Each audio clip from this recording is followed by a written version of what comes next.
नवंबर 636 यरमूक की जीत के बाद यह पहला मौका था जब मुस्लिम फ़ौज एक निर्णायक मोड़ पर खड़ी थी। जुल्म की इमारतों को मिस्मार करती हुई लगातार जीत दर्ज कर रही मुस्लिम फ़ौज के सामने अब यरूशलेम शहर था, जो अभी भी बाइजेंटाइन एम्पायर के कब्ज़े में था।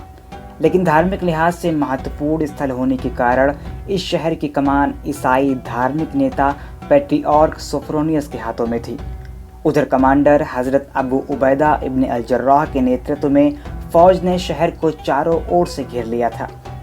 यहाँ पर एक सवाल उठ सकता है कि यरमूक की जंग तक मुस्लिम फ़ौज को लीड करने वाले हज़रत खालिद बिन वलीद की जगह इस बार अबू उबैदा को क्यों आगे किया गया था। यरमूक की शानदार जीत के बाद खलीफा हज़रत उमर ने खालिद बिन वलीद की जगह अबू उबैदा को नया सेनापति नियुक्त किया था। दरअसल इसके पीछे हज़रत उमर की एक ख़ास हिकमत शामिल थी। हज़रत उमर ये संदेश देना चाहते थे कि मुस्लिमों को मिल रही लगातार जीत किसी एक व्यक्ति विशेष की वीरता और बुद्धिमत्ता से नहीं, बल्कि अल्लाह की मदद का परिणाम है। तवक्कुल देखिए, अमीरुल मोमिनीन ने कहा हाँ जरूर हिकमत है। मैं मुसलमानों को ये बताना चाहता हूँ कि कोई जिहाद, कोई जंग खालिद बिन वलीद की वजह से पता नहीं होती, अल्लाह की मदद से होती है। यरूशलेम मुसलमानों के लिए भी एक पवित्र शहर है, इसीलिए वह हर कीमत पर बिना किसी जंग के इस शहर को जीतना चाहते थे। इसके लिए शहर के चारों ओर चकबंदी की गई ताकि सोफरोनियस परेशान होकर सरेंडर कर दें। लेकिन ये सब इतना आसान नहीं था। एक तरफ मुसलमानों की मांग थी कि शांतिपूर्वक सरेंडर कर दिया जाए, वहीं दूसरी तरफ सोफरोनियस इसके लिए राजी नहीं थे, क्योंकि उनके पास खाने पीने के पर्याप्त भंडार मौजूद थे। करीब 4 महीने इसी जद्दोजहद में गुजारने के बाद जब सोफरोनियस को महसूस हुआ कि उनके पास अब सरेंडर करने की इतर और कोई विकल्प नहीं है, उन्होंने मुस्लिम फ़ौज को इस शर्त के साथ सरेंडर की पेशकश की कि खलीफा हज़रत उमर खुद यरूशलेम आएँ और हमसे एक संधि समझौता करें। इसी क्रम में खलीफा हज़रत उमर को पत्र लिखकर यरूशलेम बुलाया गया। अप्रैल 637 में वह फ़लस्तीन पहुँचे और पैट्रियार्क सोफरोनियस से मुलाकात की। सोफरोनियस ने यरूशलेम शहर सौंपने के बदले कुछ शर्तें खलीफा के सामने रखीं। तमाम शर्तों के बीच एक शर्त ऐसी थी जिसे मानने से हज़रत उमर ने साफ इनकार कर दिया। दरअसल ईसाइयों की ये मांग थी कि मुसलमान ये सुनिश्चित करें कि यरूशलेम शहर में यहूदियों का आना प्रतिबंधित रहेगा।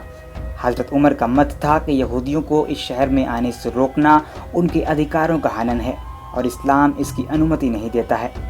इस एक शर्त पर दोनों पक्षों के बीच पेंच फंस चुका था। नौबत यहाँ तक पहुँच गई कि कुछ साथियों ने खलीफा को यह सलाह दी कि अगर सोफरोनियस अपनी मांग से पीछे नहीं हटते हैं तो मुसलमानों को भी बल प्रयोग से परहेज नहीं करना चाहिए। लेकिन हज़रत उमर यरूशलेम की पवित्र धरती पर जंग नहीं चाहते थे। इसी क्रम में कई दौर की बातचीत के बाद दोनों पक्ष इस बात पर सहमत हुए कि यहूदियों को यरूशलेम में आने की इजाज़त तो होगी, लेकिन उन्हें यहाँ का स्थायी निवासी नहीं बनने दिया जाएगा।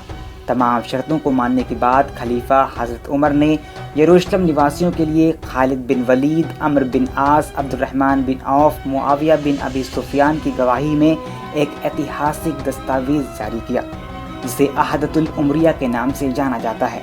इसका अर्थ है उमर का वादा यरूशलेम निवासियों के लिए। इस दस्तावेज़ की मुख्य बातें कुछ इस तरह थीं। हमारी हुकूमत शहर निवासियों की सुरक्षा सुनिश्चित करेगी, ईसाइयों की संपत्ति चर्च क्रॉस की रक्षा करेगी।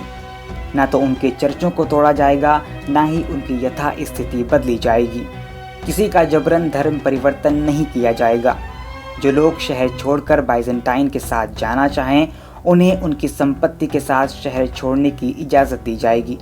जो लोग बाइजेंटाइन छोड़कर वापस आना चाहते हैं, उन्हें इसका अधिकार होगा। यहूदियों को शहर में स्थायी निवास की अनुमति नहीं दी जाएगी। यरूशलेम पर मुसलमानों की हुकूमत स्थापित होने की जितनी खुशी मुसलमानों को थी, शायद उतनी ही यहूदी समुदाय को थी। मुसलमानों की फतह ने यहूदी समुदाय पर रोमन उत्पीड़न के 500 साल पुराने अध्याय को समाप्त कर दिया था। उन्हें फिर से यरूशलेम आने और अपनी इबादत शुरू करने की इजाज़त दी गई।